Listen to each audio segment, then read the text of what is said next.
This is running off the trailer's propane system with the air conditioning on. One minor modification, I added a T to the back where the grill pipes in. So I got this one particularly because of the dual fuel and because of the wattage, because I want to run the air conditioner on my camper. I don't want to be able to run it off propane, and if I can stay away from gasoline entirely, that would be preferable, so I never have to worry about getting the carburetor gummed up or anything like that. So I know it costs a little bit more, by my math anyways, to run the propane off the 20-pound cylinders and stuff like that. But for the sake of never having to mess around with, messing up the engine, essentially, it seems like it's well worth it to me. And it's also, I don't run it all the time, so it doesn't really end up costing that much money to do that. So, I think it makes a lot of sense. I'm going to see if I can hook it up to the propane hookup on my outdoor kitchen on the camper and run it there, because they have a quick connect where you hook the stove in. So I'm thinking I just might plug this in right there, and it probably would work. I'll have to look into that, see if I need a different pressure regulator or anything like that to make it work. One of the other benefits of the propane is from what I can tell, is it looks like you get about half the carbon monoxide emissions of running gasoline, which is pretty great. I did a test just a couple nights ago where I had it up and running, and it was hot, and it was running a small load, like 900 watts or something.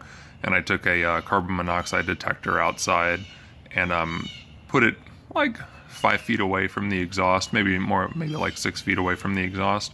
And it took quite a while before the CO detector actually went off. I moved it back probably another 2 or 3 feet, and I was able to leave it there kind of indefinitely, and it never went off. So to me, that's a pretty good sign, and another reason for the propane. Additionally, it looks as though the propane-powered internal combustion engines don't get nearly as much buildup of coke deposits and stuff on the inside, because the propane is a gas. It's a lot lighter, and usually you get that from heavier materials. Things like gasoline or diesel will get carbon buildups. So another good reason to run on the propane. But this is good too, that you can do the gasoline if you need to, which is great, because I live in Houston, so we have hurricanes come through every now and then, and being able to run on two types of fuels is a really big benefit. So if I can get propane, I can run on that. If I can't get that, I can probably get gasoline, I can run on that. And we'll see. I may rig it up to where I can run into my house in kind of a more professional way and power the whole house. Obviously, it's not enough power to run like the air conditioner, but you could at least have electricity available in all of your rooms, so you could plug in a fan or a refrigerator or whatever you want to do. But so far, I've been really pleased with this. I have not used it on the camper yet. I've just been running it on the heater, a little 1500 watt heater that I have. So I'm just gonna run you through real quick on plugging it in and starting it up, and just to show you how easy it is. So I've got generator here, just a standard propane cylinder there with the included adapter attached to the cylinder. So very simple and straightforward. So you essentially just take this, and then you take your quick connect and you plug that guy in there. There you go, until you hear it click. Then you open up your propane. Let's see. Mine was already open, so that's good. Let me actually turn it off. I think. There we go. Start over again. Sometimes if you goof it up just a little bit, you will not, the safety mechanism will engage on the pressure regulator and stop the flow, which is good. All right. There we go. Propane on. Leave it on economy. Just flip the switch on. That just allows the battery to power the starter whenever you press the button. Pull the choke out and do that.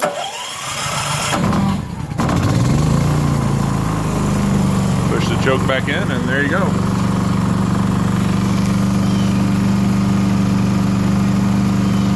So I mean, it's really very simple, and it's quiet too. You know, I don't have a decibel meter, but from my internet research, what I see is everybody says, yeah, it's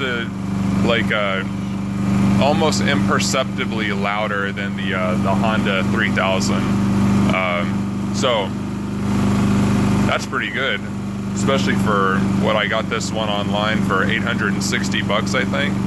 So you can't go wrong with that. That's really not bad. And then when it has the built-in RV plug and also has the 2 other plugs, and it even comes with the USB charger. You just plug it into this little guy down there, to your 12 volt like cigarette lighter adapter.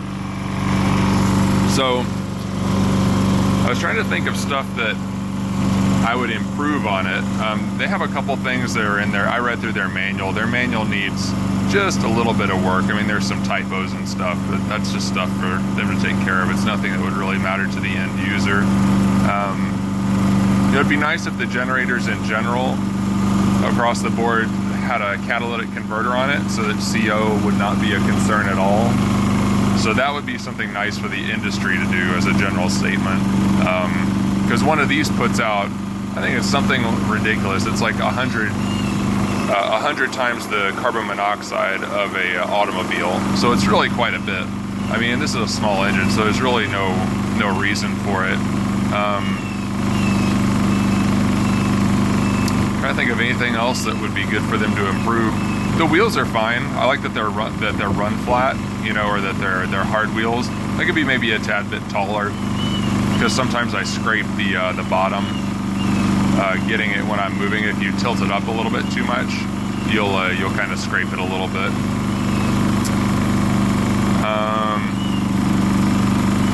Yeah, I guess that's it. Oh, they could include oil. You should really just include oil with it. That because, right? I mean, that costs next to nothing. You might as well include oil in the box because it's, you know, it's like $5. And then you're, as a person, you're totally ready to go. And if you were really slick, you'd include 2 quarts of oil so that the person could do the 5-hour break-in, which I've done on this one, and then drain that oil and then put in the next quart of oil. And you might as well toss in something good, like toss in a quart of synthetic. I mean, I think that'll just make your product look, you know, like that much more professional, and people just appreciate that kind of thing. It's more of a, you know, public perception kind of a thing. But anyways, that's my 8-minute review of the dual fuel generator. So far, so good.